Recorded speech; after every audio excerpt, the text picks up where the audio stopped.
আসসালামু আলাইকুম রহমতুল্লাহ।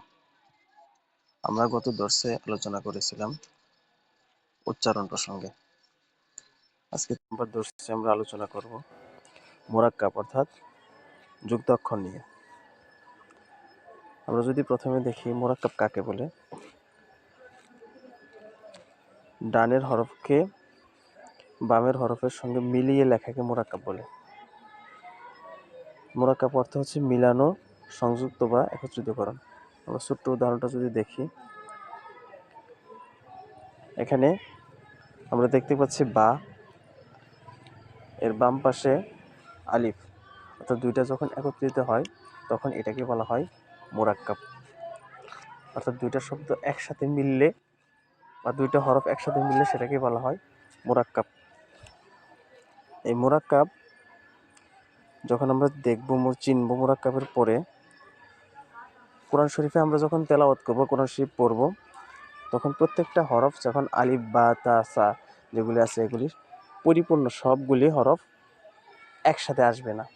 অর্থাৎ যেমন হচ্ছে বা পরিপূর্ণ যেভাবে আছে সেভাবে আসবে না, তা যেভাবে আছে সেভাবে আসবে না, এটার সংক্ষিপ্ততা আসবে, বিশেষ করে শুরুতে যখন আসে। ঠিক এই কারণেই এই হরফগুলির মাথা দেখে আমাদের চিনতে হবে যে এটা আসলে কোন হরফ। এই মাথা চেনার জন্য আমরা যে কাজটা করতে পারি, এই জন্য হচ্ছে এই মার্কর অংশের ভিতরে দেখতে পাচ্ছেন হরফের মাথার পরিচয়। এই হরফের মাথার পরিচয়ের ভিতরে আমরা সবগুলি নিয়ে বলতে পারি যে যদি এরকম এক মাথা থাকে, এটাকে বলা হয় এক দাঁত। এই এক দাঁত দিয়ে 5টা হরফ হয়, এর বরাবর নিচে আসবে, এটা পরবর্তী আলোচনা আসতেছে।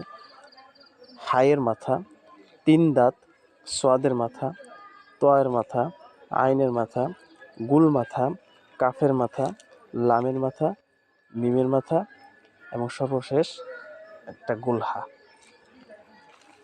এই আলিফের সঙ্গে আবার 11 অবস্থায় 22 হরফ মুরাক্কাব হয়। আরবি হরফ হচ্ছে 29টি।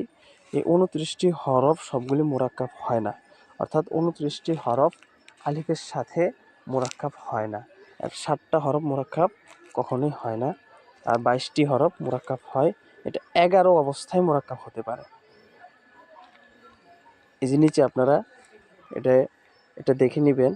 যেমন বায়ের সাথে আমরা দেখতে পাচ্ছি বা আলিফ, যদি আমি মার্ক করি এখানে যদি দেখবেন বা আলিফ, নুন আলিফ, ইয়া আলিফ, এভাবে প্রত্যেকটা হরফের সাথে আমরা দেখতে পাচ্ছি আলিফ লাগানো আছে, অর্থাৎ এটাই হচ্ছে মুরাক্কাব, অর্থাৎ একটা আরেকটার সাথে লেগে আছে। কিন্তু আমরা যদি দেখি নিচের দিকে, এখানে যদি দেখি যে বাকি যে 7টি হরফ আলিফের সঙ্গে সেগুলি মুরাক্কাব হয় না। যেমন দাল, জাল, র, জা, ওয়াও, হামজা, আলিফ, এগুলি কখনোই মুরাক্কাব হয় না আলিফের সাথে। যেমন দালের সাথে আমরা দেখতে পাচ্ছি দাল আলিফ, জাল আলিফ, যেরকম বায়ের সাথে আমরা উপর দিকে যদি দেখি, বায়ের সাথে যেরকম লাগানো আছে, হায়ের সাথে যেরকম লাগানো আছে আলিফটা, দালের সাথে কিন্তু লাগানো নাই। দালের মাঝখানে, দাল এবং আলিফের মাঝখানে ফাঁকা রয়ে গেছে। অর্থাৎ এখানে দাল আলিফ বলতে গেলেও বা লেখার সময় দালের সাথে কখনো আলিফ মিলিয়ে লেখা যায় না, জালের সাথে আলিফ মিলিয়ে লেখা যায় না। ঠিক এরকম আলিফ আলিফের সাথে মিলিয়ে লেখা যায় না। এটা হচ্ছে আলিফের সঙ্গে 11 অবস্থায় 22 হরফ মুরাক্কাব হয়ে থাকে। পরবর্তীতে যদি আমরা দেখি, ওয়াওয়ের সাথে 10 অবস্থায় 22 হরফ মুরাক্কাব হয়। ওই সিস্টেম আগের মতোই। এখানে যে আমাদের ওই এক মাথা আছে, এক মাথার সাথে, অর্থাৎ এক মাথা বলতে এক দাঁত বোঝা যায় আর কি, তার সাথে যেরকম ওয়াও লাগানো আছে, এক দাঁত দিয়ে 5টা হরফ হয়, এটা আছে। তারপরে সিনের সাথে আছে, হায়ের সাথে আছে, ওয়াও আছে। এরকমভাবে যে কয়টা হয় এখানে দেওয়া আছে। এটা আমাদের জানা বেশি একটা জরুরি না। আমরা যখন এটা লিখবো, লেখা শিখবো, লেখা শেখার জন্য তখন এটা বেশি প্রয়োজন পড়ে আমাদের। যেহেতু আমরা কোরআন শিখতেছি, এই জন্য এটা আমরা কোরআন শরীফ শুধু দেখেই তো বলতে পারবো এটা কোন জায়গায় কী আছে। এই জন্য আমাদের উচ্চারণগুলি ঠিক করতে হবে আর হরফগুলি সুন্দরভাবে আমাদের শিখতে হবে। তাহলে একটা জিনিস জেনে রাখলাম, তাহলে আমরা 7 হরফ আবার ওয়াওয়ের সাথেও মোরাক্কাব হয় না। ঠিক এইরকমভাবে আবার ইয়ায়ের সাথে 10 অবস্থায় 22 হরফ মোরাক্কাব হয়। আবার ওই আমাদের যে 7টা হরফ ছিল, এই 7টা হরফ কখনো এটাই আলিফের সাথে মোরাক্কাব হয় না, ওয়াওয়ের সাথে মোরাক্কাব হয় না, ইয়ায়ের সাথেও মোরাক্কাব হয় না। এখন আমরা 11 অর্থাৎ 13 হরফের নকশা আর 9 হরফের নকশা, দুইটা নকশার মাধ্যমে আমাদের 22টি হরফ চলে আসে। এখন এই মাথাগুলি দেখে আমাদের চিনতে হবে কোন হরফটা এখানে আসছে। আমরা যদি এক দাঁত দেখি, এক দাঁত দিয়ে 5টা হরফ হইতে পারে, হায়ের মাথা দিয়া 3টা হইতে পারে, সিনের মাথা দিয়ে 2টা হতে পারে, এরকম। অর্থাৎ এই যে প্রথমে যদি আমরা দেখি, মার্ক করা অংশের ভিতরে আপনারা দেখতে পাচ্ছেন এখানে যেমন আছে বা, আছে নুন, ইয়া, তা, সা। অর্থাৎ বা 1 নম্বরে, নুন 2 নম্বরে, ইয়া 3 নম্বরে, তা 4 নম্বরে, সা 5 নম্বরে। তাহলে এই 5টা যখন আসছে, এই 5টা অর্থাৎ এই এক দাঁতের উপরে নিচে যদি আমরা নুক্তা দিই তাহলে এটা পরিবর্তন হয়ে যায়। তাহলে এটা হরফের নামটাই পরিবর্তন হয়ে যায় বা হরফটা পরিবর্তন হয়ে যায়। এরকমভাবে আমরা প্রত্যেকটা এগুলি একটু দেখে নিব, চোখ বুলিয়ে নিব।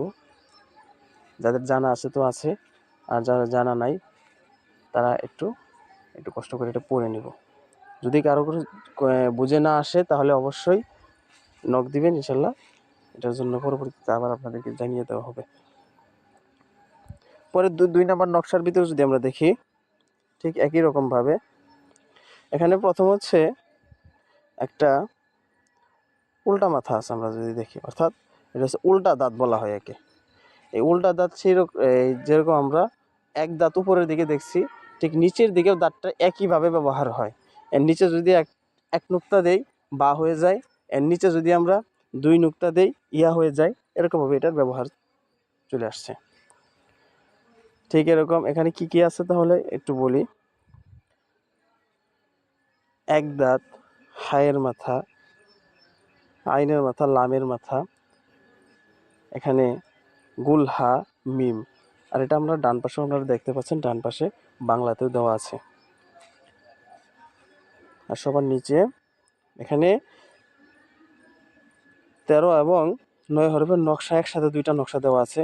এই নকশার ভিতরে কি কি আছে এগুলি আমরা দেখে নিব ইনশাল্লাহ।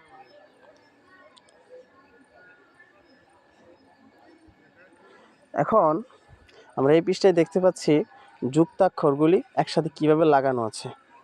এই যুক্তাক্ষরগুলি যদি আমরা খেয়াল করি, প্রথম দিকে আছে বা, নুন, নুন, তা, ইয়া, নুন। এরকম এগুলি আমরা পড়ে যাব। পারলে 2 জন একসাথে পড়ব।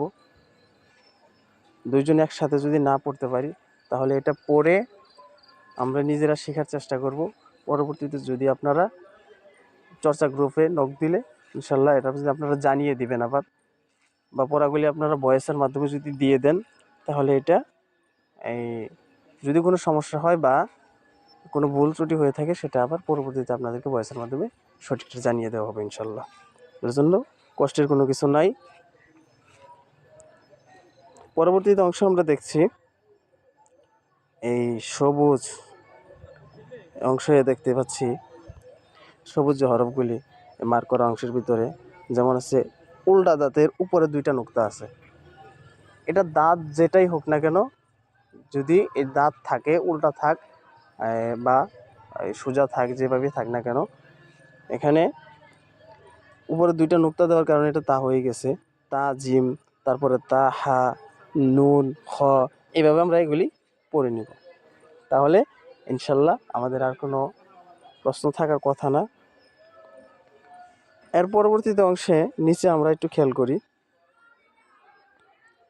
যে দেখতে পাচ্ছি উপরে নিচে 2টি হরফ একসাথে থাকলে উপরের হরফটি পড়তে হবে। কীরকম একটা উদাহরণের দিকে আমরা যদি এখানে দেখি, এই যে এখানে দেখতে পারি শিন ইয়া, ইয়া হামজা। তাহলে এখানে শিন পড়লাম, ইয়া পড়লাম, পরে আবার ইয়া আছে, হামজা আছে, কোন হরফটা পড়বো? এখানে আমরা নিয়ম অনুযায়ী বলতে পারি, অবশ্যই আমরা উপরে যেহেতু হামজা আছে, এই হামজাটাই আমরা উচ্চারণ করব। এরকম যত জায়গায় আমরা দেখি না কেন, উপরের হরফটাই আমরা পড়বো ইনশাল্লাহ।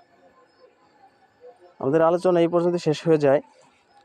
পরে যদি দেখি আমাদের পাঠ অনুশীলনী রয়েছে, এখানে প্রত্যেকটা শব্দ, এই শব্দগুলি আমরা বানান করা আছে, বানান দেওয়া আছে, এগুলি আমরা হরকত লাগানো আছে, হরকত লাগিয়ে উচ্চারণ করব আমরা ইনশাল্লাহ। আমি দুই একটা বোঝার সুবিধার্থে আমি দুই একটা উচ্চারণ করছি, আপনারা প্রত্যেকেই এই উচ্চারণগুলি করে নেবেন। অর্থাৎ কোরআন যখন আমরা পড়বো, কোরআন পড়ার সময় কিন্তু আমরা বানান করে পড়বো না। এখানে বানান করে হলেও বা বারবার পড়ে হলেও এটা নিজের আয়ত্তে নিয়ে নেবেন ইনশাল্লাহ। পরবর্তীতে আমাদের পরের রাস্তাগুলি সহজ হয়ে যাবে। যেমন হচ্ছে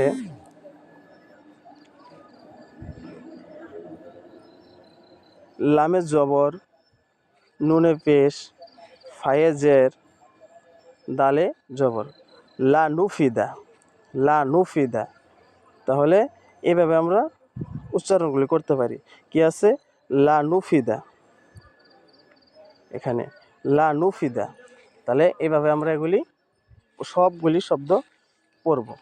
পরবর্তীতে আরেকটা যদি আমরা পড়ি, এখানে ওয়া আমিলা, ওয়া আমিলা, এর নিচেরটা